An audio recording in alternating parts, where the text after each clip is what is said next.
মা আর ছেলে দুজনে বাড়িতে থাকে।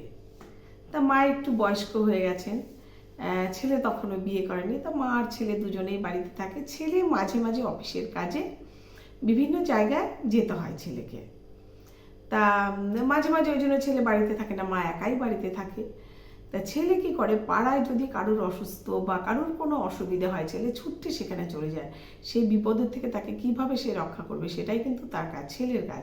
ছেলে এগুলো করতে খুব ভালোবাসে, সবাই যাতে ভালো থাকতে পারে সেই চেষ্টা সে সবসময় করে। কেউ বিপদে পড়লে তাকে কিভাবে বিপদ থেকে তুলবে সেটা টাকা পয়সা দিয়ে হলেও সে সেটা করে, করে তাকে বিপদ থেকে উদ্ধার করে।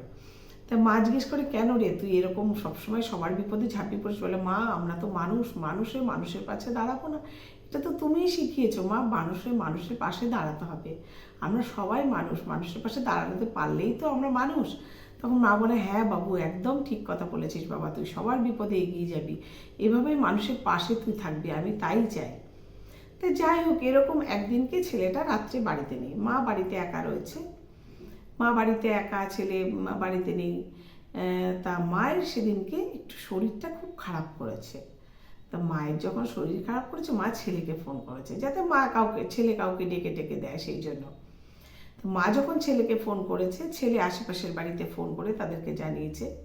তখন ছেলে দেখছে যে মানে যাদেরকে সে ফোন করছে, কেউ বা বলছে যে এই আমি তো আজকে বাড়িতে নেই রে, আজকে আমি শ্বশুর বাড়ি রয়েছি। কেউ বা হয়তো ফোনটাই ধরছে না। আর কেউ বা বলছে আমি তো অফিসের কাজে বাইরে আছি রে।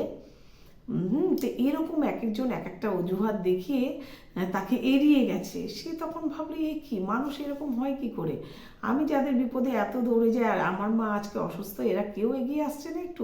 মনটা তার খুব খারাপ হলো। তো সে যাই হোক মাকে বললো কি ওষুধপত্র খেতে হবে, ফোনে বলে দিয়ে সে পরের দিন খুব সকাল সকাল সেখান থেকে বেরিয়ে পড়লো এবং মায়ের কাছে সে চলে এলো। মায়ের কাছে আসার পরে মাকে সে যাই হোক যেখানে যা যা করার মাকে করে মাকে সে সুস্থ করলো। আর সে তারপরে মা যখন একটু সুস্থ হলো, মাকে বললো, দেখো মা, তুমি বলেছিলে সবার বিপদে এগিয়ে যেতে, মানুষ হয়ে সবার বিপদে এগোতে হয়। কিন্তু যাদেরকে আমি কালকে রাত্রে ফোন করলাম, আমার প্রতিবেশী, তারা তো আমাদের বিপদে কেউ এগিয়ে এলো না, তারাও তো মানুষ মা। তখন মা বললো, সেটা দেখ তাদের মনুষ্যত্ব বোধ, তাদের মনুষ্যত্ব বোধ এখনো জাগ্রত হয়নি। মানুষ হয়ে যে মানুষের পাশে দাঁড়াতে হয় এটা তারা জানে না। তা যাই হোক, একদিন এতে ছেলেটা বাড়িতে রয়েছে, তার মধ্যে একদিন কি হচ্ছে, পাশের বাড়ি একজন একটা খুব অসুবিধার মধ্যে পড়েছে। তখন ছেলেটা শুনছে, জানছে, তারা চাইছে ছেলেটা যাক, সেই পাশের বাড়ির লোকজন চাইছে ছেলেটা গিয়ে, ছেলেটাই পারবে তাকে সেই বিপদ থেকে রক্ষা করতে। তা ছেলেটা যায়নি। তখন মা ছেলেকে ডেকে বললো যে, বাবা তুই যাচ্ছিস না কেন? ওরা আমার কাছে আসেনি বলে, আমার বিপদে আসেনি বলে? ওরা না আসে না আসুক, ওরা যা করবে আমি কি তাই করব? ওরা আমার বিপদে আসেনি বলে তুই ওদের বিপদে যাবি না, এটা তো হয় না বাবা।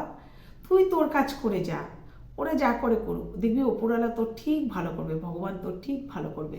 মানুষের বিপদে পাশে থাকলে ভগবান দেখবি তোর বিপদে ঠিক পাশে থাকবে।